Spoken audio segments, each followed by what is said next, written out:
Hello again, young readers. Welcome to another Read Aloud with Miss Disney. I am your lovely host, Miss Disney, and we are continuing the villain series written by Serena Valentino. Oh my gosh, I'm so tired, guys. Sorry about that. It's been a pretty long week so far, and it's only Thursday. Well, that is wrong to say because Thursday means that it's almost the end of the week. Anyway, it's been a pretty interesting week of vacation, studying for my certification, taking care of my family, and taking care of myself too. I gotta remember to take care of myself. But we are continuing the series. And if you have read my clues, or if you have heard my clues from my last video of Kill the Beast, you may have already guessed who our next villain is. And if you have not, how dare you? How dare you?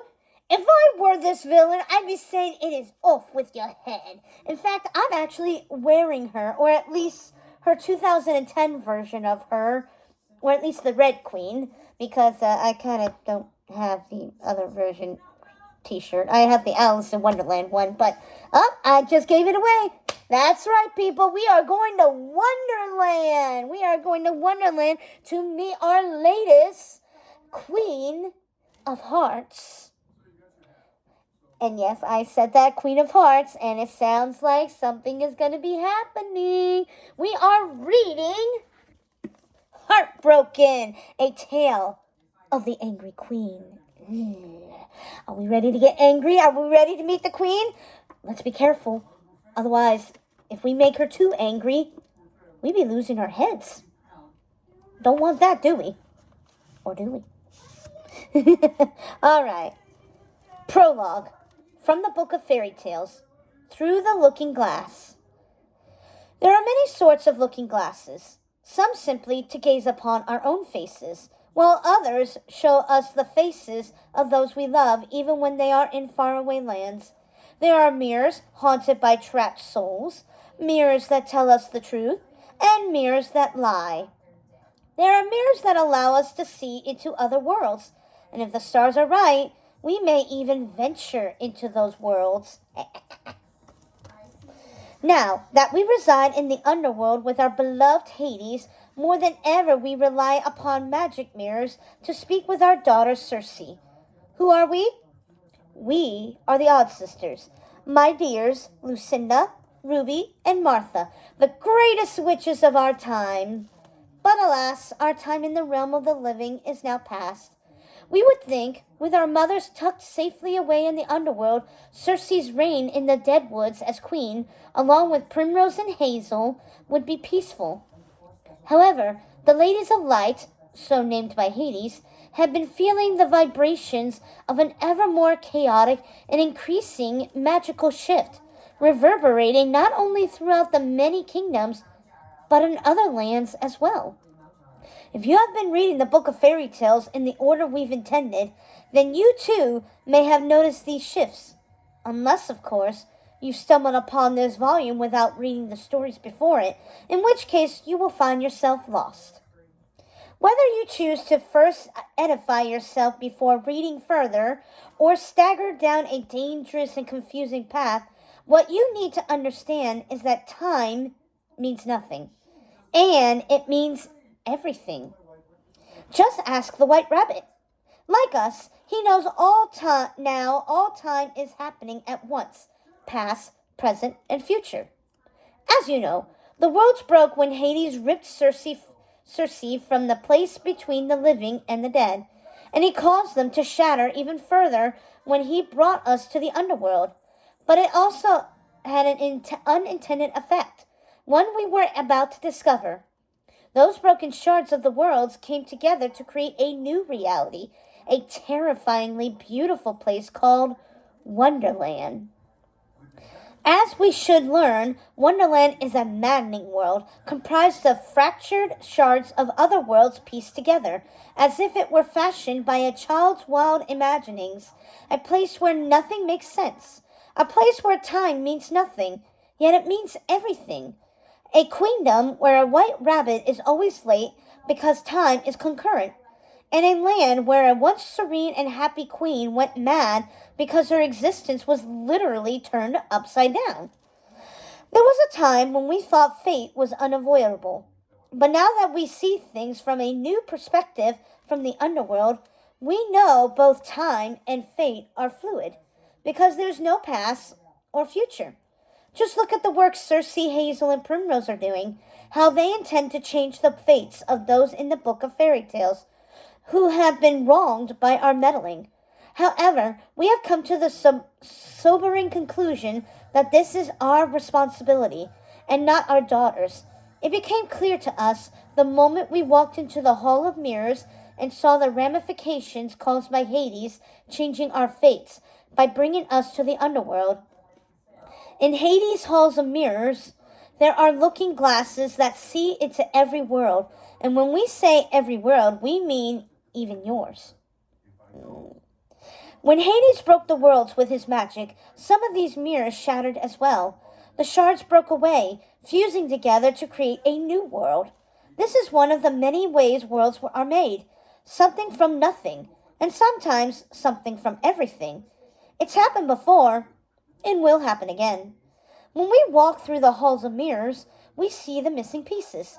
We see the parts that have broken away to create new worlds, and pieces that have simply disappeared.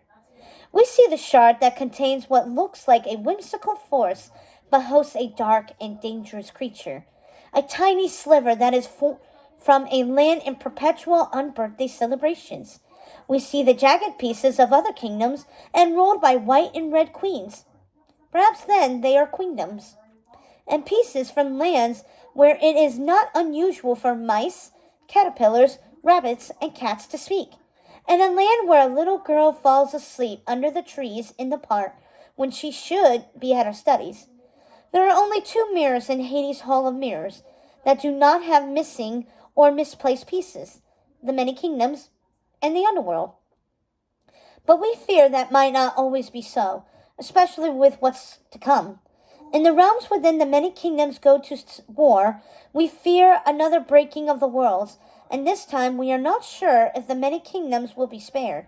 And what land will be lost if shards of the many kingdoms break away? Will it be Snow White's realm, Queen Belle's, or will it be the Dead Woods? We cannot fathom. What is certain is that more fractures will break away if Cersei is unable to stop Tulip and her army of tree lords and cyclopean giants from attacking the Beast King's castle. As it stands, Cersei and the other ladies of the Deadwoods are bound in blood to help their allies when they call for aid, and Tulip knew that when she called upon the queens of the Deadwoods has a long history steeped in blood, magic, and violence. However, when Cersei, Primrose, and Hazel took their thrones as queens of the once bleak and loathsome place, they decided to make it their own, to fill it with life and light. They knew they could never erase the dreadful and unspeakable acts of the past, but they were determined to undo the harm caused by the queens, witches, and fairies who came before them, and most especially the harm caused by us. Cersei never dreamed Queen Tulip would declare war on the Beast King, even if he caused Tulip unspeakable heartbreak before he redeemed himself through his love for Belle. But before Belle, he was not the man or king he is today. He broke many hearts, including the heart of Tulip, who was so heartbroken by his cruelty to her and her kingdom of Morningstar, she threw herself on the cliffs of her father's shores into the water below. There, she found herself making a deal with the sea witch Ursula, who gave Tulip her life back in exchange for her beauty and her voice. Since those dark days, Tulip has remade herself and has become a strong woman with a purpose. Yet, Cersei never fathomed what Tulip's true purpose was while spending her time with the tree lords, the giant trees of the ancient forests, and cyclopean rock giants. She never imagined Tulip was readying for war and revenge on the Beast King. She never fathomed she would find herself obliged to raise her own undead army to do battle for any reason other than self-defense. But the new queens of the dead, renamed the Ladies of Light, had pledged their allegiance to Queen Tulip years before, an oath made in blood which is unbreakable and magically binding. It was an easy promise for the ladies of light to make at the time. They trusted Tulip. She was, after all, their family and friend. It never occurred to Circe that Tulip had been plotting against the Beast King over these many years that had passed since his grievous transgressions against her, which are chronicled in their shared stories, The Beast Within and Kill the Beast, within this book of fairy tales. But it did occur to us. We saw it coming. We knew Queen Tulip would expect the ladies of the Deadwoods to join their army with hers and march on the Beast King's castle to destroy him, if need be, and anyone who stood in their path. Anyone who wasn't expecting this hasn't been paying attention. Anyone who wonders why now, after all this time, still doesn't understand that time means nothing, and it means everything. Tulip knows this well. She knew it all along. She spent years with the great tree lord Oberon and his ilk, exploring the dark and light forests, learning ancient magic known only to the entities of the woods. She took the time she knew she had, amassing an unfathomably large legion of tree lords and cyclopeans in secret, and without the notice of the ladies of light. Tulip crept into the oldest forests and woke the trees that had been slumbering for more years than anyone could recollect, using ancient magic even we did not know existed, and she rallied them all to her cause. But this was not the only trouble brewing in the many kingdoms. Not long before Tulip's declaration of war, the ladies of light received a letter from Snow White asking for their help. All she would say was there was something wrong with her stepmother's old enchanted mirror, and to please come to her as soon as they were able. But Circe and the other queens of the Deadwoods were distracted by what would seem to be an endless siege of unfortunate events that may prove to be too much for the young queens to deal with on their own. What has this to do with the Queen of Hearts? Everything and nothing. If you've read the previous stories in this book of fairy tales, then you know everything is connected. And Tulip's War was not the only event that threatened to put those in the many kingdoms in peril. But something even more disturbing than war and the haunting of Snow White's mirror was brewing in a distant land of her own creation, and it was putting everything and everyone at risk. And this is that story. Her story. The story of the angry queen.